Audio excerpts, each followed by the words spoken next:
I pledge allegiance to the flag of the United States of America and to the republic for which it stands, one nation, under God, indivisible, with liberty and justice for all. And now for the Texas Pledge. Honor the Texas flag. I pledge allegiance to the Texas, one state, under God, one and indivisible. Please remain standing for a moment of silence. From the Studio of Dreams at Tour Nation Productions, Mia Cardenas.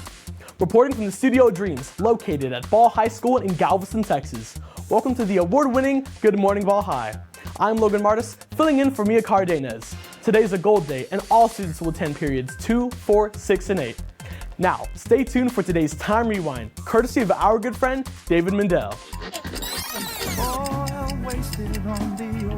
It's Time Rewind for March 24th. An environmental catastrophe in 1989. The tanker Exxon Valdez runs aground in Prince William Sound off Alaska, spilling 11 million gallons of oil into one of nature's richest habitats. Despite containment efforts, 700 miles of coastline are polluted, killing or contaminating thousands of birds and other wildlife.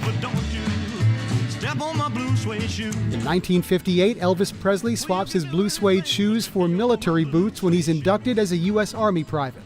The annual Academy Awards ceremony is held at its new home, the Kodak Theater in L.A. in 2002, and history is made. Halle Berry becomes the first African-American to receive a Best Actress Oscar, honored for her performance in Monsters Ball. Vivica Fox, and it's for every nameless, faceless woman of color that now has a chance because his door tonight has been opened.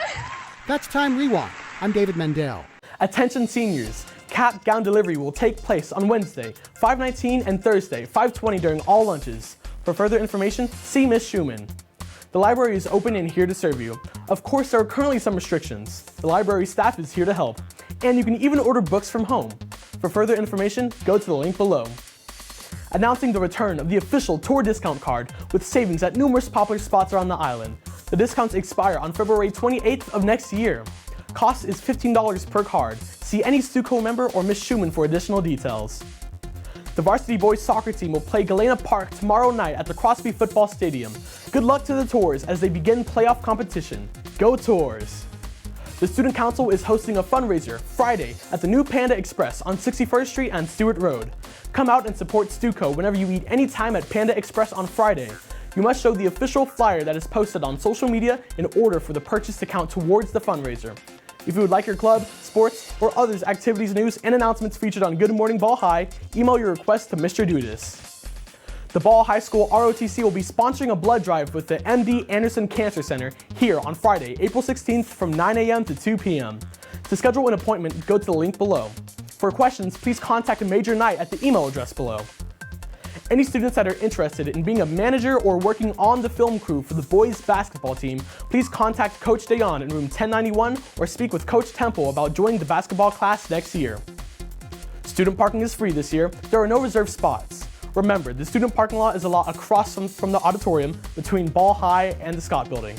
Attention all seniors, stay up to date on all important information and news by texting at BH2020GRAD to 81010. Signed up via the Remind app today. Now let's check in with the media team from Burnett Stream Elementary program for the quote of the day. When you reach the end of your rope, tie a knot in it and hang on. Back to you. At the conclusion of today's show, stay tuned for a short feature of something interesting produced by the folks at CNN 10. As always, stay safe and don't forget to practice proper social distancing. I'm Logan, wishing you a terrific day. Morning Ball High is produced by the students in the Media Arts Small Learning Community at Ball High School in Galveston, Texas. It's still far enough north that during the summer, the sun rises before 4 o'clock a.m. and sets after 10 o'clock p.m. It is the northernmost U.S. capital city. It's also the biggest U.S. capital in terms of land area. So with all that extra space and all that extra daylight, don't you know we're taking a tour of Juneau as part of our new partnership with CNN Travel. Here's a look at a city named for one of the men who discovered gold there in the 1880s. Nestled along Alaska's Inside Passage, the capital city of Juneau sits as the gateway to the last frontier. Accessible only by boat or plane, this city of 30,000 offers visitors the distinctive opportunities of a major city and the remote wilderness. Among all the destinations in Alaska, Juneau is really unique because the reasons people want to come to Alaska to see wildlife and wilderness and glaciers and mountains are found right here in our little community, and everything is really close by. In Juneau, the pristine wilderness is the main attraction. There are dozens of ways for visitors to get out and enjoy all of the natural resources surrounding the area. There's opportunities to do just about anything outdoors. Whale watching is one of our most popular activities. Juneau has one of the most fantastic humpback whale watching opportunities in the state. Hiking, biking, kayaking, all of these things are opportunities to interact with the wilderness, which is what we love to do here in Juneau. Juneau is situated in the Tongass National Forest, which dominates the surrounding landscape. You know, the Tongass National Forest is the world's largest remaining temperate rainforest. And with that environment, even though it's spread out over a huge area, there are some really unique elements here that are very accessible in the city of Juneau.